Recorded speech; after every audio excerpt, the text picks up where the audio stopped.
ciidanka SCC gaar ahaan qaybta dabagalka ayaa saacadii la soo dhaafay baahiyay xogta haween sirdoon ah kuwaasi oo ku sugan gudaha magaalada Laascaanood isla markaana xogta u gudbiyo maamulka Somaliland ee dagaalka adag kula jira SCC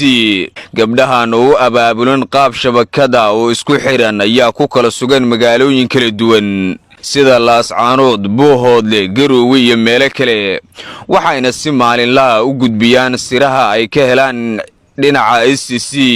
haweeney ka tirsan shabakadan ayaa la sheegay inay haatan ku sugan tahay magaalada Garowe iyadoona toddobaad ka hor ka aag bedelatay Laascaanood si aan loo fahmin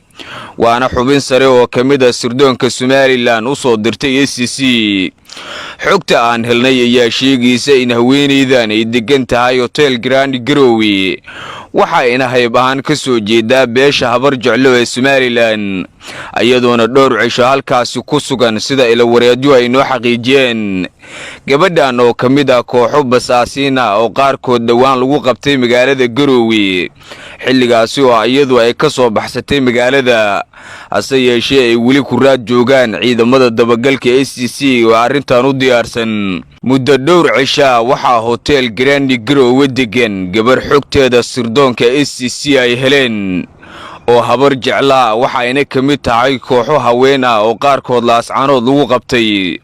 waxayna Somaliland u qaabilsan yihiin xuuraanka ama sida loo yaqaan basaasnimada waa in gacan bira lagu qabto daqiiqado kadib ayuu yiri mid kamid ah ciidanka dabagalka SCC oo xogtaan la wadaagay gabadhan ayaa si dhow la socotay shirarka siyaasiyiinta iyo waxgaradka Puntland ay ku yeelanayeen hotelkan maadaama hotelkan uu kamid yahay meelaha sida weyn loogu kala warqaado isla markaana lagu falanqeeyo arrimaha siyaasadda ee ka taagan Laascaanood laba toddobaad ka hor waxa aan halkan ku baahinay 3 gabdhood oo ka tirsanaa basaasiinta Somaliland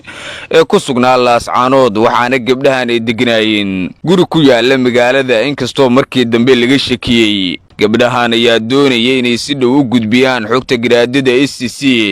iyo halka ay degan yihiin